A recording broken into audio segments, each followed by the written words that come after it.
A desperate stepfather sells his black stepdaughter to settle gambling debts. Unaware, she carries his dead son's child. Ezra Whitmore, a lonely lumberjack haunted by the loss of his own family, intervenes at the auction, not knowing the woman he's saving is pregnant with the miracle he's prayed for. But when bounty hunters arrive with federal warrants and the stepfather's murderous secrets surface, Ezra must choose between his safety and protecting the life growing within her. In the frozen wilderness of 1870s Montana, this broken man will discover that sometimes salvation comes disguised as responsibility. Snow fell on the grave like forgiveness. Ezra Whitmore stood in the white silence holding an infant against his chest. The child's breath made small clouds in the frozen air. Sarah Beth lay dying in the snow beside the marker. Her dark skin had turned ashen. Her eyes found his face. "Promise me." Her voice was barely a whisper. "You'll tell her the truth about her father." Ezra's throat tightened. The baby stirred against his coat. "I promise." Sarah Beth's eyes closed. Her breathing stopped. The wind carried snow across her still face. Ezra looked down at the child. She had opened her eyes. They were brown like creek water in sunlight. The silence stretched across the mountains. 6 months earlier, Ezra had spoken to a different grave. His wife's marker stood crooked in the hard ground behind his cabin. The wood had weathered gray. "I'm still here, Mary." He knelt beside the grave.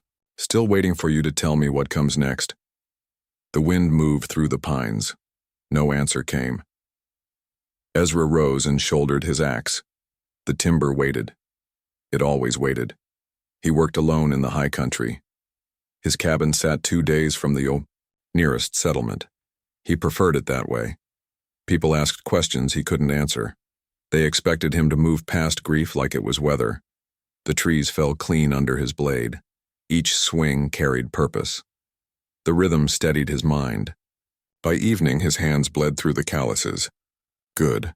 Pain reminded him he was alive. He cooked beans over the fire, ate in silence, spoke to Mary's grave until sleep took him. The pattern held for months. Work, eat, sleep, survive. But winter was ending. His supplies ran low. The outside world called him back. Morrison's trading. Post squatted like a wound in the valley. Ezra tied his horse and entered the dim interior. The smell hit him first. Unwashed bodies, cheap whiskey, desperation. A crowd had gathered near the back wall. Men pressed forward, voices rising. Money changed hands. Ezra bought his supplies and headed for the door. Then he heard it. $50 for the girl. He stopped. Turned. A black woman stood on a wooden crate. Her dress was torn at the shoulder. Her hands were bound behind her back. She stared straight ahead, seeing nothing. The man beside her was thin and nervous. Sweat beaded on his forehead, despite the cold. "Come now, gentlemen. She's young, strong, worth more than 50. 40, called a voice from the crowd. 45, said another. Ezra's chest tightened. He knew this feeling. It came when wolves circled injured deer. The woman's eyes found his across the room. Something passed between them. Recognition, maybe, or just the acknowledgement of shared loneliness. 60, Ezra heard himself say. The crowd turned. Faces he didn't recognize studied him with interest. The nervous man smiled. Now we're talking. Cents. $60 for this fine specimen. 70, growled a man with gold teeth. Ezra stepped forward. 100. Silence fell over the room. The nervous man's eyes widened. Sold to the lumberjack. Money changed hands. Papers were signed. The woman was untied and pushed toward Ezra. He met her eyes. Can you ride? She nodded. They left together. The crowd watched them go. Outside, Ezra helped her onto his spare horse. She moved carefully like someone expecting pain. What's your name? Sarah Beth. I'm Ezra. He mounted his own horse. You hungry? Yes. They rode in silence. The mountains rose around them like walls. At his cabin, Ezra cooked a proper meal. Sarabeth sat at the table, watching him work. She ate slowly, as if afraid the food might disappear. "That man back there," Ezra said. "Your owner?" "Stepfather." Her voice was steady. "Jeremiah Cobb. He needed money for gambling debts." Ezra nodded. He understood desperation. It made people do terrible things. "You're safe here," he said. Sarabeth looked around the small cabin. Her eyes lingered on Mary's empty chair. "For how long?" Ezra had no answer. That night, he gave her his bed and slept by the fire. The wind moved through the eaves. Sometimes he heard her crying. He pretended not to. Morning brought coffee and awkward conversation. They moved around each other like strangers sharing a boat. "I can work," Sarabeth said. "I know healing herbs. I can cook. I don't expect payment." "Then what do you expect?" Ezra considered the question. He had acted on instinct back at the trading post. Now he faced the consequences. "Nothing," he said finally. "Just be safe." But safety was an illusion. It shattered 3 days later. Hoofbeats approached through the trees. Ezra grabbed his rifle and moved to the window. 2 riders emerged from the forest. One wore a federal marshal's badge. The other was Jeremiah Cobb. "Whitmore," the marshal called. "Need to speak with you." Ezra stepped onto the porch. Sarabeth appeared behind him. The marshal's eyes found her. "There she is, property of Jeremiah Cobb, stolen 3 days past." "She wasn't stolen," Ezra said. "I bought her legal." "Under false pretenses," Jeremiah sputtered. "She's my daughter. I had every right to sell her services, not her person." The marshal looked confused. "Services? As a domestic, not a slave, slavery's been abolished." Ezra saw the trap. Jeremiah was rewriting history to avoid federal charges. "Either way," the marshal said, "she comes back with us." "No." Ezra raised his rifle. "She stays." The marshal's hand moved to his gun. "Don't make this harder than it needs to be." Sarabeth stepped forward. "I'll go." "Like hell," Ezra said. She met his eyes. Something urgent passed between them. "Trust me," she whispered. But Ezra had learned not to trust in letting go. He'd lost Mary to fate. He wouldn't lose Sarabeth to law. "Run," he told her. She hesitated for a heartbeat. Then she moved. The marshal cursed and spurred his horse. Jeremiah followed, shouting orders. Ezra fired a warning shot over their heads. It bought Sarabeth 30 seconds. She reached the tree line and vanished into the forest. Ezra backed toward the cabin, rifle trained on both men. "You're harboring stolen property," the marshal warned. "I'm protecting an innocent woman." "The law says different." "Then the law's wrong." The marshal studied him with tired eyes. "Pack your things, Whitmore. You're both coming back." But when they searched the cabin, Sarabeth was gone. The back window stood open. Her tracks led into the deep woods. "Find her," Jeremiah demanded. The marshal shook his head. "Not in this terrain. She could be anywhere." They left with threats and promises to return. Ezra watched them disappear down the mountain trail. Then he packed his kit and followed Sarabeth's tracks into the wilderness. He found her 2 miles up the ridge, sitting beside a frozen stream. She wasn't crying anymore. "They'll come back," she said. "I know. With more men." "Probably." She looked at him with those creek-water eyes. "Why did you help me?" Ezra knelt beside the stream. The ice was thin enough to see water moving underneath. Spring was coming whether they wanted it or not. Because some things are worth the trouble. They made camp deeper in the mountains. The old Ezra would have calculated odds and chosen survival. But grief had burned away his caution. All that remained was the need to protect what little good he'd found. Sarabeth gathered kindling while he built shelter. They worked without speaking, each lost in private thoughts. Night fell hard and cold. They huddled by the fire, sharing warmth and silence. "What happens now?" she asked. Ezra fed sticks to the flames. The light danced across their faces. "Now we disappear." They found the cave on the third day. It cut deep into the mountainside, hidden behind a curtain of ice-heavy pines. Water seeped from cracks in the rock but never froze.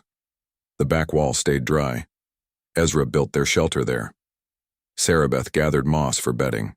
They worked without, speaking, hands busy while minds circled unspoken truths. Winter settled over them like a held breath. Snow blocked the cave mouth some mornings. They cleared it together, shoulder to shoulder in the gray light. The rhythm of survival replaced conversation. Ezra checked his snares. Sarabeth sorted their meager supplies. They ate rabbit stew by firelight and listened to wind howl through the peaks. Weeks passed.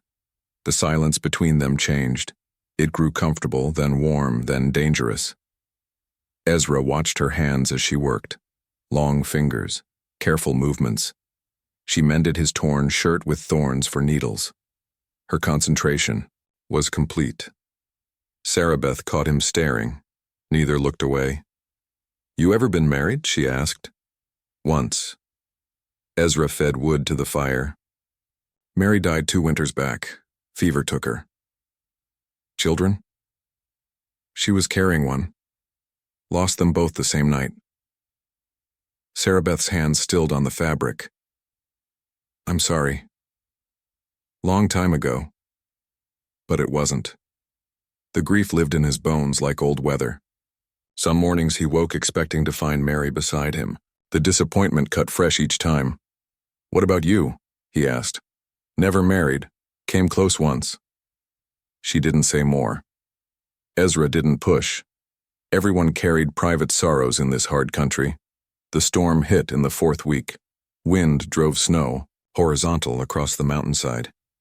The cave mouth disappeared behind a white wall. They huddled by the fire, sharing warmth and worry. Their food was running low. The storm could last days. "Tell me about the trees," Sarabeth said. "What trees?" "The ones you cut. Why that work?" Ezra considered the question. Trees don't lie. They stand or they fall. No middle ground.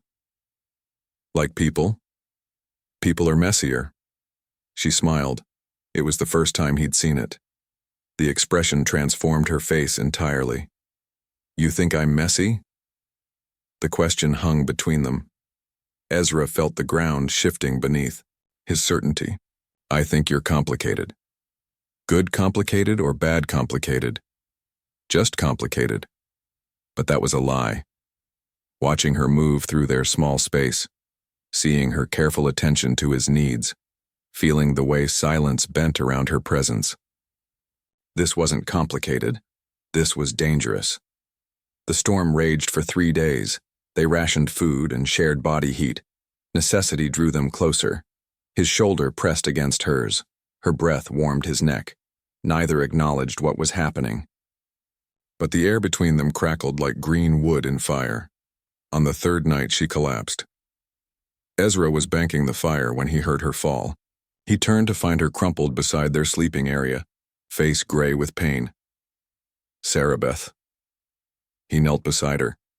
Her forehead burned with fever. She mumbled words he couldn't understand. Ezra pulled back her dress to check for injuries. His hands stopped. Her belly curved outward beneath the fabric, not large but unmistakable. She was pregnant. Understanding hit him like cold water. The reason Jeremiah had been so eager to sell her, the urgency in her eyes when she'd asked him to trust her, the careful way she moved, the way she pressed her hand to her stomach when she thought he wasn't looking. Sarabeth's eyes fluttered open. She saw his face and knew he'd discovered her secret. "How long?" he asked. 4 months, maybe 5. "The father?" Her jaw tightened. "Thomas Cobb, Jeremiah's son." "Where is he now?" "Dead. Logging accident 3 months back." Ezra sat back on his heels. The pieces fell into place. A son involved. With a black woman. The shame. The need to remove evidence before anyone else discovered the relationship. Did Thomas know? I told him the day before he died he was happy about it, said we'd find a way to make it work. And then a tree fell wrong and crushed him. Her voice carried no emotion. Jeremiah said it was God's judgment. Ezra studied her face. You don't believe that. I don't know what I believe anymore. The fever worsened through the night. Sarabeth shivered despite the fire.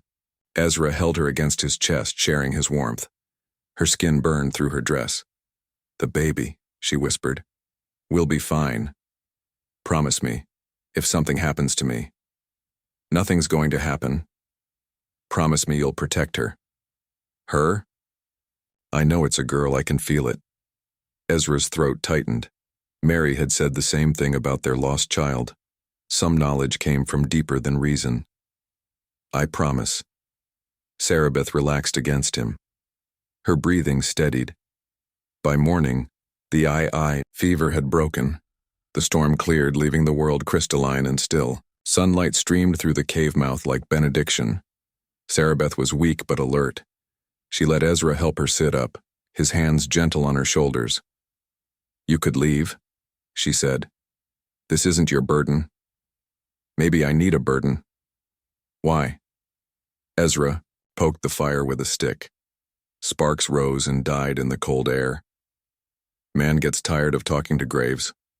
She reached for his hand. Her fingers were small and warm. Thomas wanted to marry me, even with everything that meant. He sounds like a good man? He was, but he's gone, and I'm here with you. The words carried weight beyond their meaning. Ezra felt the pull of something he'd thought dead. Not desire exactly. Something deeper. The need to belong to someone again. Sarabeth. I know. It's complicated. More than complicated. Does that scare you? Ezra looked at her hand in his. Such a small thing. But it anchored him to the world in a way he'd forgotten was possible. Yeah, it scares me. Good. Means you're still alive. They sat in silence, watching light move across the cave wall. Outside, snow began to fall again. Not a storm this time. Just winter reminding them it wasn't finished. What do we do now? She asked. We survive. We keep each other warm. We wait for spring. And then? Ezra squeezed her hand. Then we figure out what comes next. But even as he spoke, he heard hoofbeats in the distance, riders moving up the mountain trail. The sound carried clearly in the thin air. Sarabeth heard it too. Her hand tightened in his. How many? Ezra listened. 3. Maybe 4. Jeremiah. Has to be. They moved quickly, gathering essential supplies. The cave had sheltered them for weeks, but now it was a trap. Ezra shouldered, his rifle and pack. Sarabeth moved more slowly, one hand pressed to her belly. Can you travel? Do I have a choice? They slipped out the back of the cave, following a deer trail that wound higher into the peaks. The snow was knee-deep and treacherous. Behind them, voices echoed off the rock walls, men calling orders, dogs barking. They brought hounds, Ezra said. Sarabeth stumbled. He caught her arm, steadying her. I'm slowing you down. We stay together. Ezra, we stay together. They climbed through the afternoon, always moving upward. The air grew thin. Their breath came in sharp puffs. The voices faded but didn't disappear. The hunters were patient. They knew their quarry couldn't run forever. At sunset, they found shelter beneath an overhang of stone. Ezra made a cold camp. No fire. No light. Just the two of them pressed together, in the darkness. I'm sorry, Sarabeth whispered. For what? For bringing this trouble into your life. Ezra pulled her closer. Her head fit perfectly against his shoulder. You didn't bring trouble. You brought purpose. Below them, somewhere, in the darkness, a wolf howled. The sound echoed off the mountains and died in the cold stars. They were running out of places to hide. The baby came during the worst storm of winter. Sarabeth's labor started at dawn, sharp pains that doubled her over behind their makeshift shelter. Snow fell so thick Ezra couldn't see 5 feet beyond, the rock overhang. "Too early," she gasped. Ezra knelt beside her. Her face was slick with sweat despite the cold. "How early?" 6 weeks, maybe 7. He'd delivered calves and foals, but never a human child. His hands shook as he built up the fire.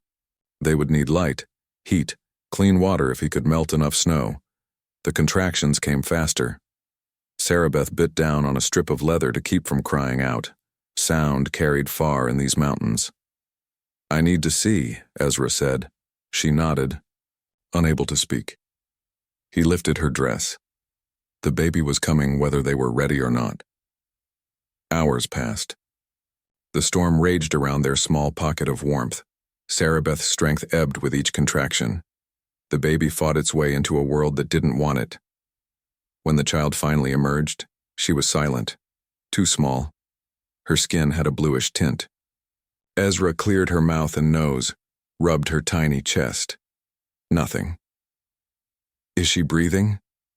Sarabeth's voice was barely a whisper. "Not yet." He breathed into the baby's mouth, once, twice. On the third breath, she shuddered and let out a weak cry. Relief flooded through him. The sound was the most beautiful thing he'd ever heard. "Let me see her." Ezra wrapped the baby in his cleanest shirt and placed her on Sarabeth's chest. The child was impossibly small. Her eyes were closed, but she was breathing. "She's perfect," Sarabeth whispered. But Ezra could see the truth. The baby's skin was lighter than expected. Too light for Thomas Cobb to be the father, unless... Sarabeth. She met his eyes, saw the question there. Thomas was mixed blood. His grandmother was Creek Indian. His mother was white. Jeremiah never talked about it, but everyone knew. The pieces fell into place. Thomas hadn't just been Jeremiah's son. He'd been Jeremiah's shame. A reminder of bloodlines Jeremiah wanted to forget. That's why Jeremiah hated him. That's why Jeremiah killed him. The words hung in the air like smoke. Ezra felt the world shift beneath him. "What did you say?" Sarabeth closed her eyes. "It wasn't an accident. The tree that killed Thomas. Jeremiah cut it to fall on him." "How do you know?" "Because Thomas told me he was afraid. Said his father had been acting strange, making threats." She reached into her dress and pulled out a folded paper. The edges were worn from handling. "Thomas wrote this the night before he died. He was scared Jeremiah would hurt me if he found out about the baby." Ezra took the letter. The writing was careful, educated. "Sarah, if something happens to me, know that I loved you. Pa found out about us last week. He said I was a disgrace to the family name. Said he'd rather see me dead than married to your kind. I think he means it. If I don't come back from the logging site tomorrow, take this letter to Marshal Bradley. Tell him to look at the cut marks on the tree that killed me. They'll be too clean for an accident. I'm sorry for the trouble I brought into your life. Take care of our child. Tell her I wanted to be her father. Thomas." Ezra read the letter twice. When he looked up, Sarabeth was watching him. "You've been carrying this for months. Didn't know who to trust." The marshal, Bradley, he seemed honest. Honest men still follow the law, and the law says Jeremiah owns me. The baby stirred against Sarabeth's chest. Her breathing was shallow but steady. "What's her name?" Ezra asked. "Haven't decided. Thought I'd know when I saw her. She looks like you. She looks like hope."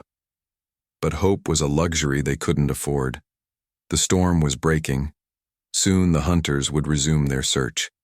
Sarabeth grew weaker as the day wore on. The birth had taken too much from her. She couldn't keep food down. Her skin felt hot to the touch. "You need a doctor," Ezra said. Can't risk it. You're dying. Maybe.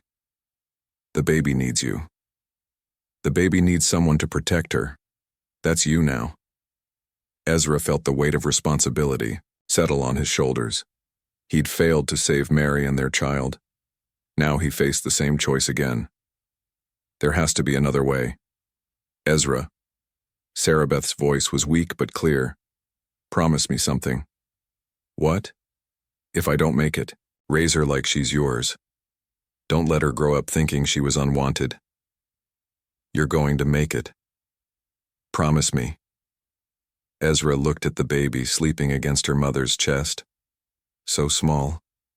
So fragile. So dependent on the choices he made. I promise. That night, Sarabeth's fever spiked. She spoke to people who weren't there, called for Thomas, whispered to her mother. Ezra held the baby while Sarabeth thrashed in delirium. The child was so light she seemed made of air. By morning, Sarabeth was calmer, but weaker. She could barely lift her head. She's hungry, she whispered. The baby was crying. Thin, weak sounds that broke Ezra's heart. What do I do? Goat's milk if you can find it. Cow's milk mixed with water. She's too small for anything else. But they were 2 days from the nearest farm. The baby wouldn't last that long without food. I have to go down the mountain, Ezra said. They'll be waiting. Then I'll deal with them. Ezra. He looked at her. Even dying, she was beautiful. Take the letter. If something happens to me, make sure people know the truth about Thomas. Nothing's going to happen. Take it. He folded the letter and put it in his coat pocket. The paper felt like a stone against his chest. I'll be back by nightfall. If you're not back by morning, take the baby and run. Don't come looking. For me. Ezra kissed her forehead. Her skin burned against his lips. I'll be back. He left them there. Mother and child curled together beneath his coat. The baby's cries followed him down the mountain. The farm was closer than he'd remembered, or maybe desperation made his legs stronger. He traded his rifle for milk and cheese. The farmer's wife gave him cloth for diapers. Baby born early? She asked. Yes. Rough time of year for it. Yes. She didn't ask more questions. Mountain. People understood privacy. The climb back took longer. The milk sloshed in the jar. Each step felt like a race against time. He smelled the smoke before he saw it. Black against the white sky. Their shelter was burning. Men on horseback watched the flames. Ezra dropped to his belly and crawled closer. Through the snow, he could see Jeremiah talking to a man in a marshal's uniform. Not Bradley. Someone else. Tracks lead up the ridge, the marshal was saying. How many? 2 sets going up, 1 coming down. Jeremiah smiled. It was not a pleasant expression. He left them, went for supplies.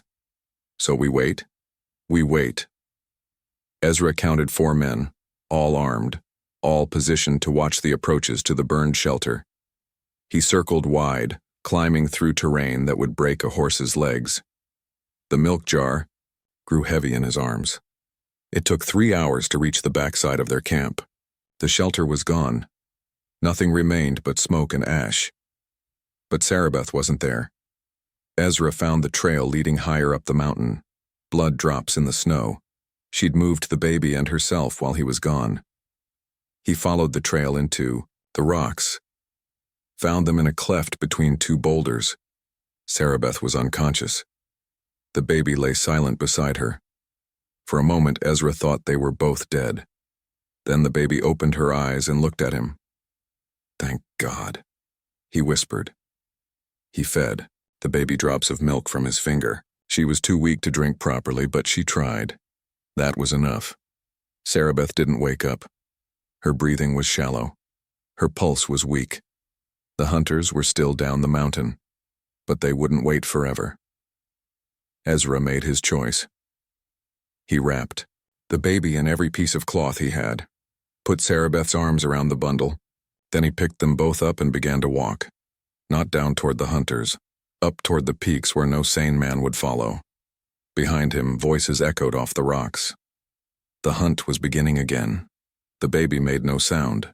Sarabeth's head rolled against his shoulder. At the top of the ridge, Ezra stopped. In the distance, he could see his old cabin. Mary's grave marker stood like a finger pointing at the sky. That's where this would end, where it had to end. He adjusted his grip on his precious cargo and started down the far side of the mountain. Time was running out for all of them. Sarabeth died at sunrise. Ezra had carried them through the night, stumbling down familiar trails toward his cabin. She never woke. Her breathing grew shallower with each mile until it stopped altogether. He felt the moment her body went still. The weight in his arms changed. She became lighter somehow, as if whatever had made her Sarabeth had simply left. The baby slept against her mother's chest, unaware the world had shifted beneath her. Ezra knelt beside Mary's grave and laid Sarabeth down in the snow. Two women who had shaped his life. Two losses that would define whatever came next. "Tell her the truth about her father," Sarabeth had whispered. Her final words echoed in the cold air. Ezra looked at the baby. She was so small. Her breathing made tiny clouds in the frozen morning. She had survived the night. That was something. He dug Sarabeth's grave beside Mary's. The ground was hard, but his hands were harder. Each shovelful of earth fell like a prayer. The baby woke while he worked. Her cry cut through the silence like a blade, weak but determined. She wanted to live. Ezra fed her drops of milk from his finger. She latched onto his knuckle and sucked desperately. The milk dribbled down her chin, but some went down her throat. "There you go," he whispered. "That's it." Hoofbeats approached through the trees. 4 riders emerged from the morning mist. Marshal Bradley led them. Behind him rode Jeremiah Cobb and 2 deputies Ezra didn't recognize. They reined up 20 yards away. Close enough to talk, far enough to draw weapons if needed. "Morning, Whitmore," Bradley called. Ezra stood slowly. The baby was tucked inside his coat, against his chest. She had gone quiet. "Marshal, that's a nice grave you're digging. Who's it for?" "Woman who died in childbirth." Bradley's eyes found the still form beside Mary's marker. "That would be Sarabeth Cobb." "Would it?" "According to her stepfather, yes." Jeremiah urged his horse forward. His face was flushed with cold and anger. "Where's my property?" "Don't see any property," Ezra said. "The child, you fool. Where's the bastard child?" Ezra felt the baby stir against his ribs. So small, so defenseless. "What child?" Jeremiah's hand moved to his gun. "Don't play games with me." "Easy," Bradley warned. "This is federal business now." "Federal business?" Ezra asked.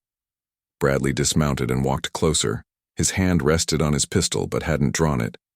"Harboring fugitive slaves is a federal crime. Even after emancipation, there are contracts and debts to consider. She wasn't a slave. Her stepfather says different." Ezra reached into his coat. The deputies tensed, but instead of a weapon, he pulled out Thomas's letter. "Then her stepfather's a liar." Bradley took the paper and read it slowly. His expression changed as he processed the words. "This is a serious accusation, Whitmore. It's the truth. According to a dead man. According to his own words." Jeremiah's face went white.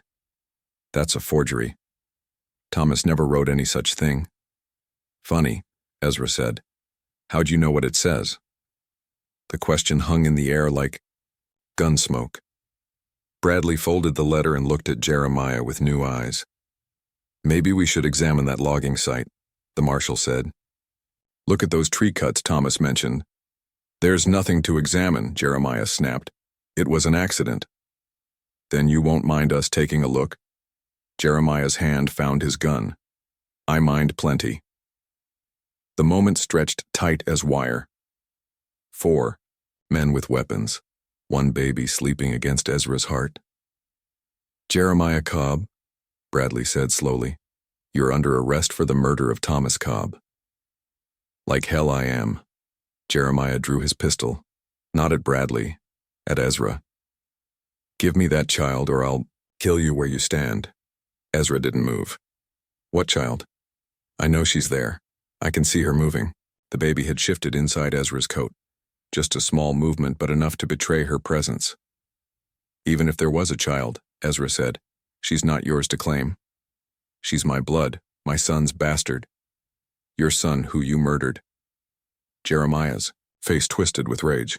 He was a disgrace, lying with colored women, shaming the family name. So you killed him. I did what had to be done. The confession hung between them. Bradley and his deputies heard every word. Drop your weapon, Bradley ordered. Jeremiah ignored him. His gun stayed trained on Ezra. The child comes with me. I'll raise her proper. None of this mixing blood nonsense. Over my dead body. If that's what it takes. Jeremiah's finger tightened on the trigger. But before he could fire, Bradley's shot took him in the chest. Jeremiah fell from his horse, hit the ground hard. Blood spread across the snow beneath him. Bradley walked over and kicked the gun away from Jeremiah's hand. The man was still breathing, but barely. Should have dropped the weapon, Bradley said. Jeremiah's eyes found Ezra. Even dying, they burned with hatred. She'll never be free, he whispered. People like her never are. Then his eyes went still. The silence that followed felt different. Cleaner, somehow. As if the mountain air had been holding its breath and could finally exhale. Bradley holstered his gun and looked at Ezra. About that child. Ezra opened his coat. The baby blinked up at the marshal with dark eyes. So small. So perfect. She needs a name for the records, Bradley said. Sarah Beth Promise Whitmore. And her parents? Ezra looked at the two graves. Mary, who had taught him to love. Sarah Beth, who had taught him to hope. Listed as deceased. Both of them? Both of them. Bradley made notes in his ledger. Official words that would become official truth. You planning to raise her yourself? If the law allows. Law's got no problem with a man raising an orphan, especially one who just helped solve a murder. The deputies loaded Jeremiah's body onto his horse. The group prepared to leave. You need anything, Whitmore? Bradley asked. Just to be left alone. I think that can be arranged. They rode away, taking the dead man and his secrets with them. Ezra stood alone beside the graves, holding the future in his arms. The baby was hungry again. He fed her carefully, watching her face as she drank. She had Sarah Beth's eyes, Thomas's stubborn chin. But when she looked at him, he saw something else. Trust. 6 months passed. Spring came early that year.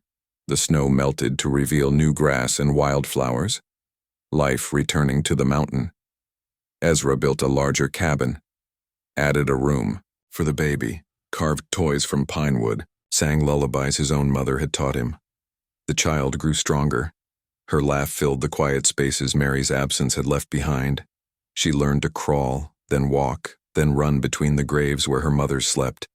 A traveling preacher arrived with the summer heat. Ezra met him at the door, baby in his arms. Heard you might need services, the preacher said. Baptism, if you're willing. Of course. What's the child's name? Sarah Beth Promise Whitmore. They walked to the stream behind the cabin. The water was clear and cold, fed by mountain snow. And her parents? The preacher asked as he prepared the ceremony. Ezra looked at the baby in his arms. She reached up and grabbed his beard with tiny fingers. Her grip was strong. The preacher noticed his hesitation. You seem nervous, son. First baptism? Ezra felt the weight of all his promises. To Mary, to Sarah Beth, to this child who had saved his soul without knowing it. He thought of Jeremiah's final words, about people like her never being free, about blood and shame and the hatred that poisoned everything it touched. But looking at her now, all he saw was possibility. A chance to raise someone better than the world that made her. To love without conditions. To choose family instead of accepting the one you were born into.